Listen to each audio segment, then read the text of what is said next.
Olá, queridos discípulos, queridas discípulas de Jesus Cristo. Vamos continuar a nossa caminhada. Esse é o vídeo para mais um encontro que nós vamos ter.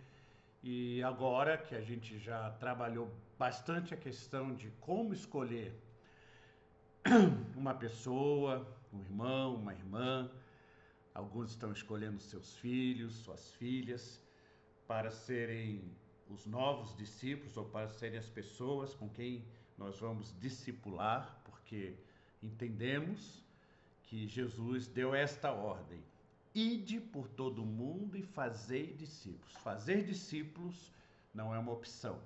Fazer discípulos é o cumprimento da ordem dada por Jesus. Jesus deu esta ordem à sua igreja. A igreja deve fazer discípulos. Então nós estamos nessa caminhada tentando aprender como fazer discípulos, e o capítulo de hoje fala ou diz respeito a algumas dicas a respeito disso. A gente já escolheu um discípulo e agora a gente precisa fazer dele um discípulo de Jesus, né?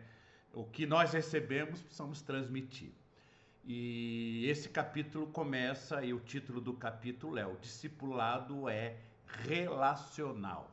O discipulado é baseado, é fundamentado em relacionamento. Você não tem como discipular alguém sem ter um relacionamento íntimo, sério, intencional com essa pessoa. Não há como discipular sem se relacionar com o discípulo.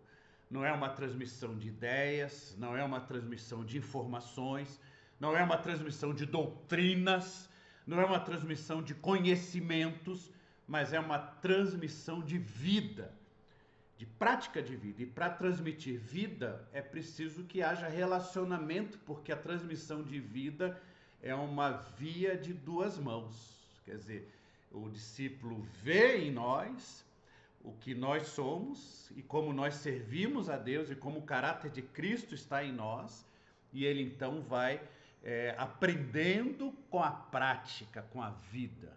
Foi assim que Jesus fez. Ele passou 3 anos se relacionando com seus discípulos, investindo intencionalmente nos seus discípulos. Então, o autor do livro que a gente tem trabalhado, A Formação de um Discípulo, ele dá 4 dicas para como a gente pode fazer esse investimento no relacionamento com uma pessoa, com o nosso discípulo.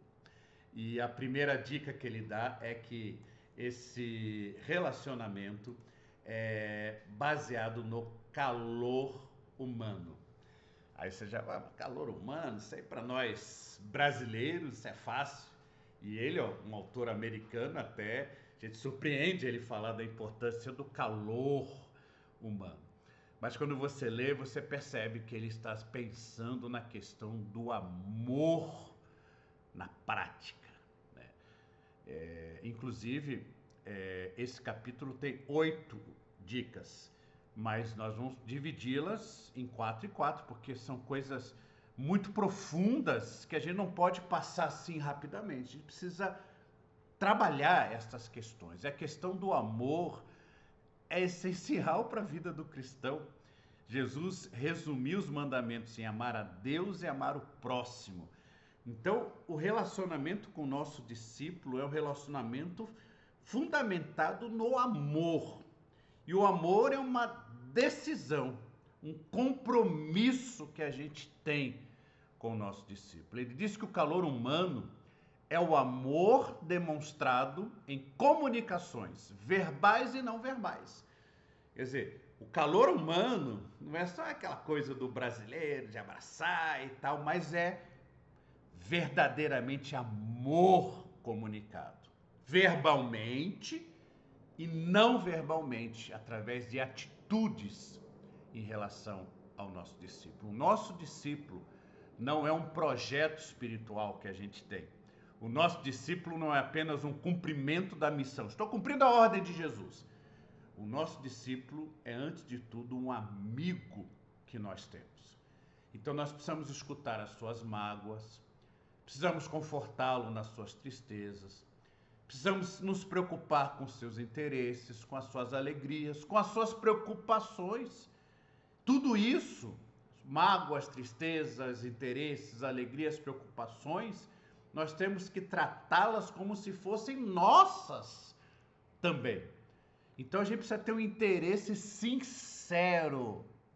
Gravem essa palavra, sincero, pelas pessoas e pelas coisas, pelos eventos que afetam as suas vidas. Eu preciso servir ao meu discípulo, me preocupar com o meu discípulo.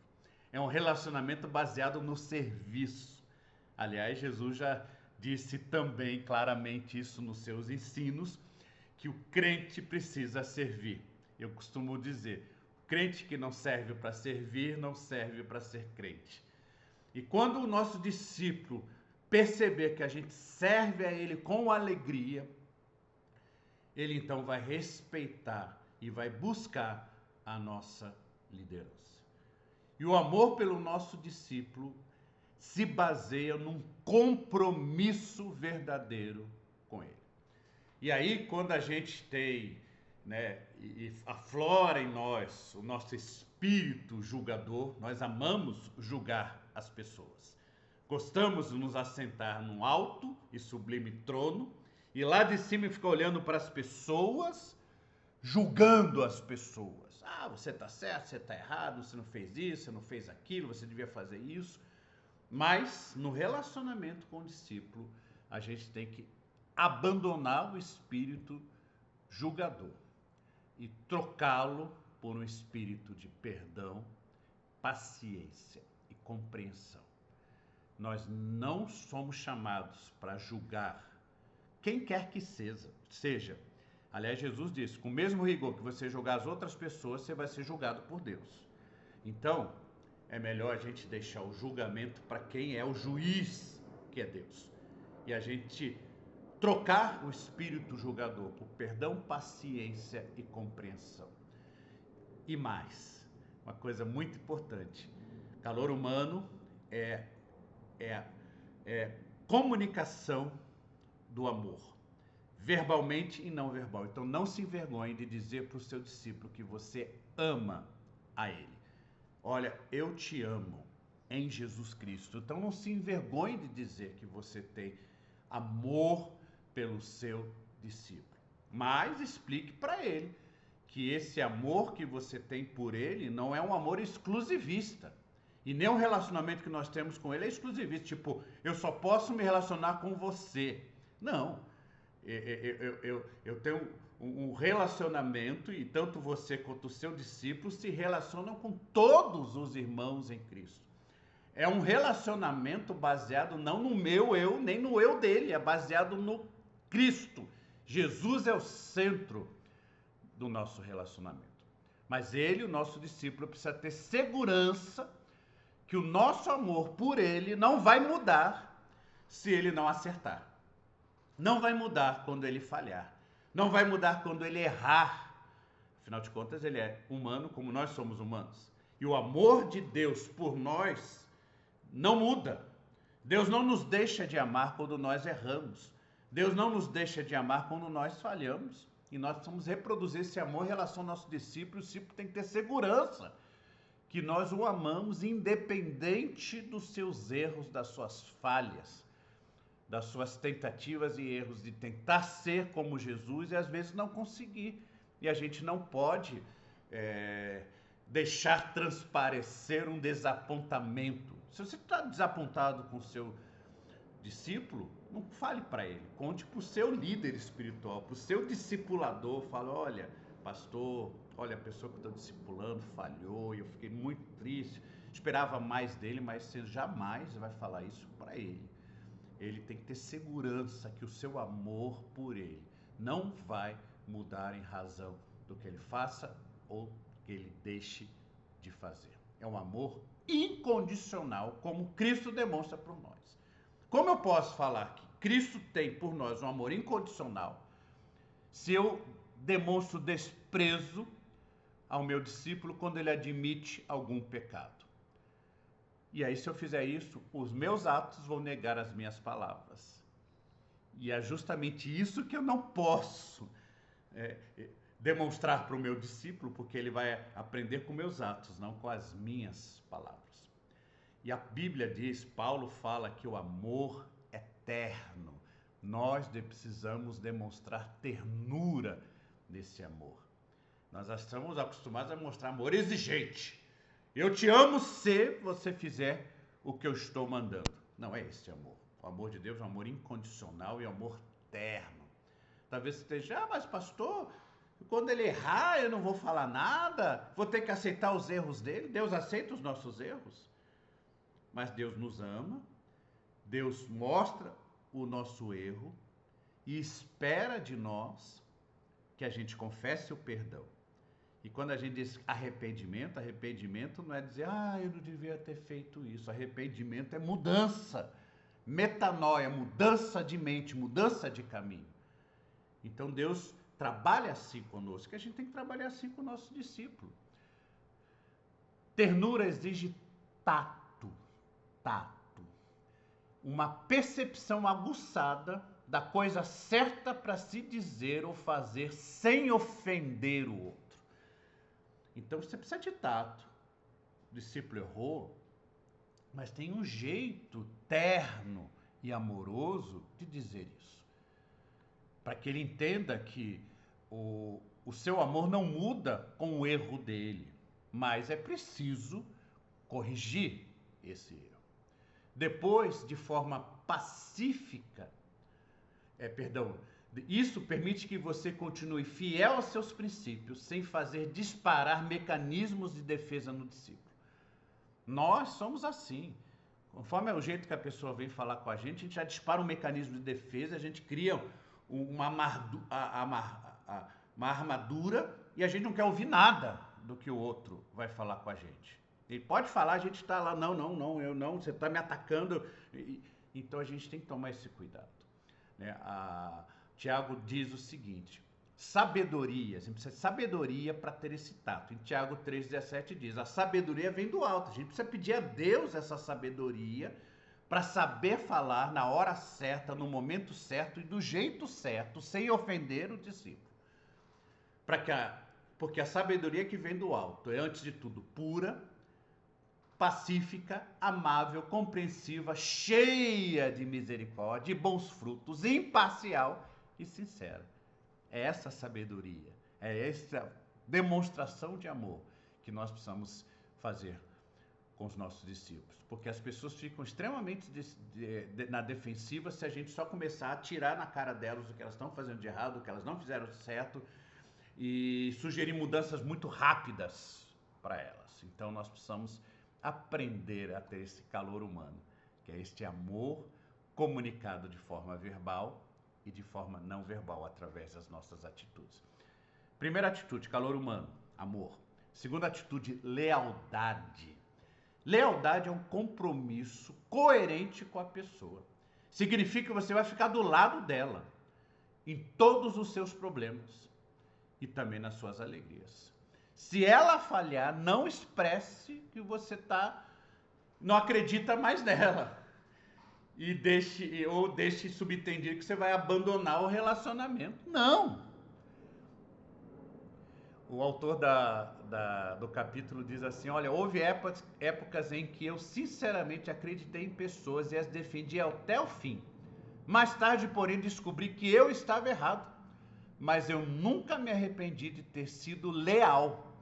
Um homem morto, lembra que o discipulado começa com a morte de si mesmo? Então nós todos somos homens e mulheres que morremos para nós mesmos. Então ele diz, o homem morto, o que nós somos, homens e mulheres mortos, nós não nos sentimos usados ou abusados.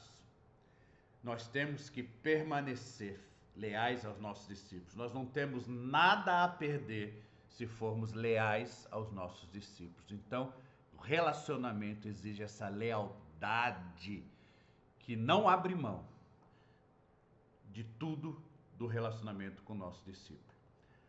Terceira dica é imparcialidade.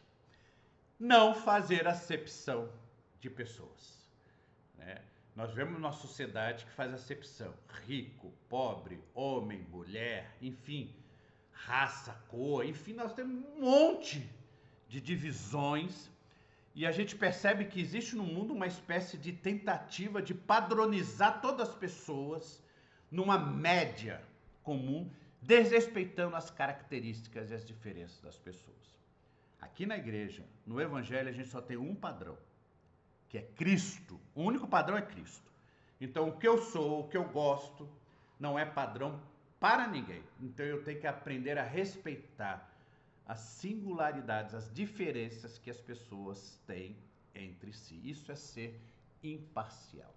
O autor do capítulo do nosso livro diz assim: pedi a Deus que me ajudasse a vencer quaisquer preferências de personalidade que pudessem impedir o meu aproveitamento e proteger-me de motivar um discípulo comparando o seu crescimento com outro. O único padrão de uniformizado para o qual todos prosseguimos é o caráter semelhante ao de Cristo. Eu lembro que eu assisti uma peça quando eu era adolescente ainda do Palavra da Vida, em que dois personagens falavam assim: comparações serão fatais, pois irmãos não são iguais. Nós amamos comparar as pessoas. A gente olha para os filhos e fala: olha, compara um filho com o outro. Compara os nossos filhos com os outros filhos. Ah, fulano faz isso, você não faz. Comparamos a igreja com a outra igreja. Aquela outra igreja tem isso, a nossa igreja não tem isso. E a gente não entende que cada pessoa é uma criação inimitável de Deus e deve ser tratada como única.